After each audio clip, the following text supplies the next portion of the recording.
All right, we're here with former Olympian, current new pro boxer, Michael Hunter. Mike, thanks for taking the time. First, here at the Mayweather Boxing Club, tell us about your new trainer here and what's going on there.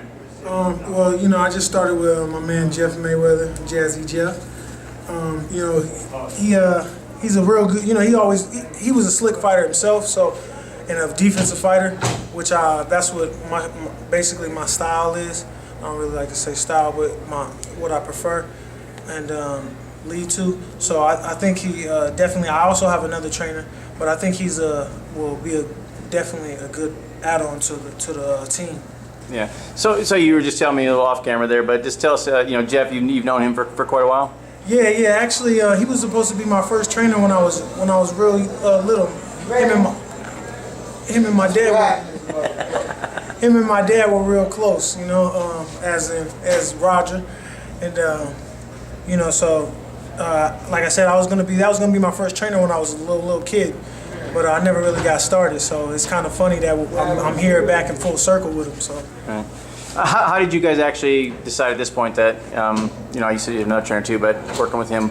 Well, he actually reached out to me on Facebook, got a hold of me, told me that he felt like that he could help, and he knew I wasn't signed with anybody, and I was like kind of a free agent, and he just felt like he could with him and his team, and right along with me, that we could build something really spectacular. So that's the plan. We're sitting here right now. We're just kind of filling each other out. Seeing how the chemistry goes, and then we're gonna mastermind and get this world title. It was about a half hour ago or so. You had a little you reunited there with Andrew Tabiti, sparring with him. What was that like? Oh man, he's every time I get in the ring with him, he's improving, better and better. Actually, he was like, I think I was his first sparring partner ever. So, I didn't see him come a long way. You know what I'm saying? Even when I was a little fat, chubby kid, he was the same way, and he used to remind me of me when I first started boxing. I was just a few years ahead of him, and man, he's a special kid, man. And so, for those that don't know, he was the one that you had to beat to go to the Olympics, right? Actually, yeah. I fought him in Olympic trials, beat him in Olympic trials, which was a nice little epic fight, right. And we still continue to battle it out today. Another guy it's fun to watch you spar with is King Mo. Yeah. And I know you guys have a lot of trash talking back and forth, friendly natured. What's it like to work with him, and from a boxing standpoint, where do you think his skills lie? Oh man, I was just telling him too as well. He's getting better and better. His jab is getting better. I noticed he's starting to get, I think MMA fighters always have I think the biggest asset for like Anderson Silva and stuff is they have a boxer's eye. The people that have a boxer's eye go very far. So I'm starting to notice that his, along with his skills, but his eye is starting to get better. He's starting to see a little more shots. Instead of making big movements and big slipping movements, they're getting a little smaller and minimizing that window. So, and he's actually me and him lived at the Olympic Training Center together back in Colorado in 2008, okay. Getting ready for the Olympics. So we've been knowing each other for quite some time, man. He's a beast as far as workouts, and he already knows all that Olympic, training, and he's a good dude. If he stopped MMA today and concentrated strictly on boxing, how do you think he'd do? I think, to be surprising, I think he would do good right now, especially because of the team and the gym and the atmosphere that he's at. I think he would do all right. He's already, has a nice fan base, and I think he would make it would. I think you would have to, move him correctly. He would be with the right team, but I think he could go. He can make a lot of money in the sport. Right. Now you had your first fight not too long ago. It wasn't a perfect performance, but you got the win. What's the transition like? Obviously a huge transition from amateurs to boxing. How do you think, or to pros? How do you think your skills translate to the pro game? And how was the first fight as far as how it felt in there? I think I was a little nervous. Just a little bit. Anxious. I wouldn't say nervous because I was very excited. I think I was a little, like you said, amateurish. I was a little like hesitant and kind of throwing these little sharp punches. Even though I ended up stopping him, hurt him a few times, and I ended up getting him out of there in the third round.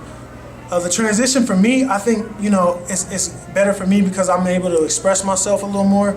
I do a little stuff that's unorthodox. I have my hands in the air. I fight with my hands in my pocket and my hands behind my back. I do a lot of different things that I wasn't able to do in the amateurs. So this kind of like opened the door and freed me up. You know what I'm saying? Let me express myself. So overall, you think your skill set though is more suited for the pros than the amateurs? Definitely, most definitely. I had to adjust myself to the amateurs.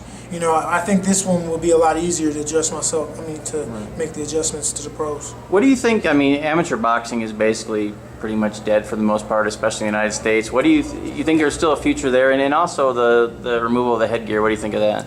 I think there's definitely gonna be a lot more knockouts. So I think that would make the amateur scene a little more exciting. But like you said, it's kind of dead right now. I think they need, the biggest problem is the program. I think they need to correct the program and fix it up. I think there's a lot of, it's too much politics, and everybody wants to be friends and hook people up and stuff like that. I think there's just too much politics in the sport right now, which I think is kind of ruining it, especially as far as USA boxing is concerned. So do you think it's cyclical, that all of a sudden it'll come back over time and it's just a kind of a dormant period now, or do you think it's times have changed and it's just I think it's a possibility that could come back. They're constantly changing the things, but it's constantly the same politics and stuff. So right now it's not. I don't see it going anywhere for quite some time. Okay. And as far as you had your first, what was that, last month? Was that in May? It was in March. Was that long ago? Yeah, okay, yeah. So most guys when they come out, especially hot prospects like yourself, are fighting quite a bit. You haven't taken that route so far. Any reason for that? And when can we expect to see you next? Well, I think, yeah. There definitely is a reason. I'm actually not totally signed with anybody. I'm still technically a free agent, and trying to get I'm getting my team together. So I think that was the biggest part for me, that I wasn't just signed. I wasn't signed with everybody, so I wasn't able to. It's been kind of hard to do it myself. Which I only got one fight. I was supposed to actually be 3-0, but I kind of got sick.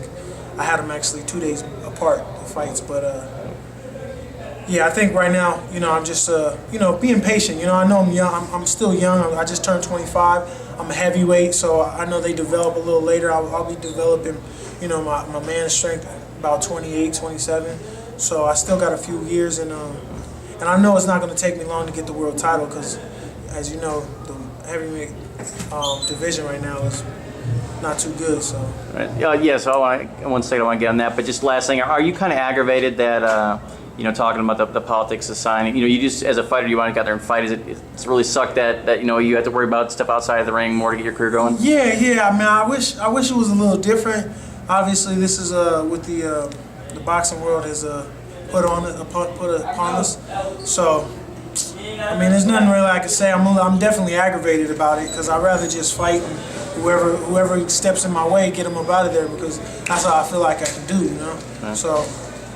What do you think of the American? You said there's not much going on in the heavyweights, but as far as the American heavyweights that are out there, at least, any of them stand out for you? Get the Bye Jennings, Deontay Wilder, any of those guys. I think those guys are just because they have a good people behind them, the team, and they are signed with the right people. I think they're it's good for boxing. I can't say that they're totally the American heavyweight division is totally just horrible right now. They're starting to come because they know that is lacking. So they're starting to put people in and put faces up there, but they're all just holding it until I get there. As I say, so you're the guy to change it and put Americans back on the map? That's right. All right, so where do we see Michael Hunter in 5 years? Oh man, we might see him with a cruiserweight title, a heavyweight title, 15 defenses or something like that, somewhere around there, lines like that. All right, well, we look forward to seeing it. So you don't have a definite date right now, right, for your next fight? No, I don't have a definite date. Sometime in August, I'll be there. All right, man, look forward to it. Thanks.